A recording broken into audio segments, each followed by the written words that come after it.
Assalamu alaikum wa rahmatullahi wa barakatuh. Dear Five Pillars readers and listeners, pray you're having a blessed Jummah.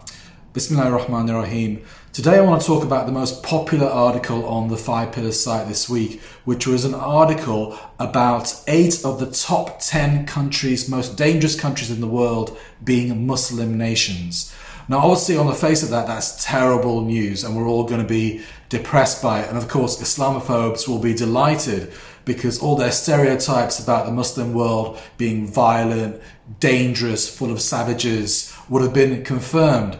But how should we as Muslims digest this news? Does it mean that we've failed as an ummah?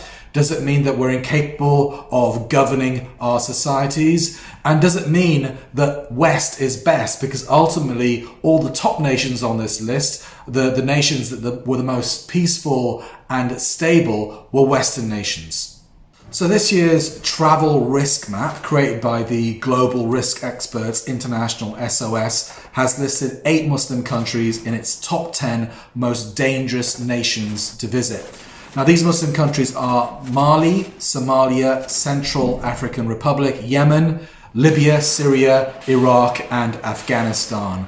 And these were listed as countries where there's an extreme security risk to visit. So Mali came top of this list, but all the other Muslim nations listed basically suffer from the same problems. War, militia rule, and bad governance. And because of these factors, they all came really low on every single socio-economic indicator, whether that's health, education, infrastructure, etc. On the other hand, the nations that came out best on this list were, as we know, Western nations, Scandinavian countries, Western European countries, North American countries like the USA, Canada, etc. And these countries are all rated so highly for their healthcare, their governance, their education system, economies, etc., etc.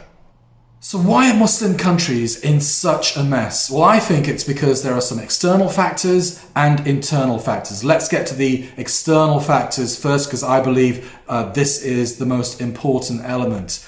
Now, we know that all of those countries have suffered colonization experiences over a period of hundreds of years, either by the French, the British, or the Italians. And that colonization experience was like a raping experience. When a woman is raped, the woman takes years to recover from that raping experience because the traumatic effect that it's had. Maybe she will never recover. And it's just the same with Muslim countries. Those colonization experiences where Western countries have come into our nations, stolen our wealth, plundered our societies, destabilized our societies, imposed their nostrums on us, that has been, a profoundly difficult experience to overcome, even after the foreigners left. And of course, they didn't really leave, did they? Because what they did is they left their elites, where the French trained elites, these are Muslims that ultimately subscribe to the West is best philosophy. They left them in power.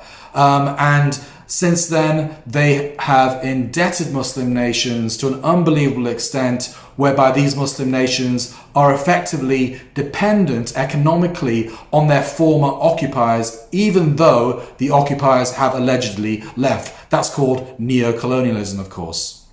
And I can't finish without mentioning the direct foreign interventions that have taken place in many of these countries over the last few years. For example, the British and the Americans in Iraq and Afghanistan, the Americans in Somalia, the French in Mali. I could go on and on. Then we have these kind of proxy wars as well with Yemen, the Western allied Saudi forces attacking Yemen. So when the West don't do it directly, they give the green light to their allies in the region to conduct these foreign interventions, which completely destroy these societies. And the last thing I want to mention before I get to the internal factors is the brain drain. Because these countries have been destroyed and destabilized, People don't want to live there because everyone wants to have opportunity and a good future for their kids. So they end up leaving these countries and going towards Western countries, whether that be Europe or North America. So there's this massive brain drain where the best talent in the Muslim world is leaving the Muslim world and contributing more to the West than it is to their own home countries. But there are eternal reasons for our predicament too. And as Muslims, I think we have to be self-critical. We need to look ourselves in the mirror and not just blame others. For example, we have really bad leaders all across the Muslim world. We have corrupt leaders who steal the Ummah's wealth, who basically take all the money in oil-rich societies, for example, for themselves and for their close associates, and leave the masses in poverty. We have really bad leaders, there's no doubt about that.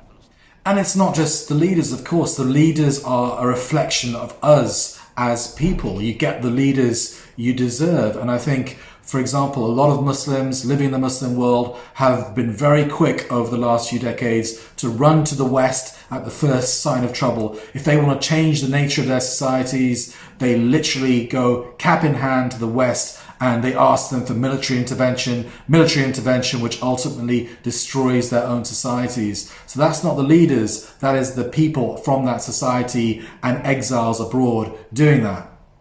If you lived in the Muslim world like I have as well, you'll know that we don't treat each other very well, especially when it comes to a work and business environment.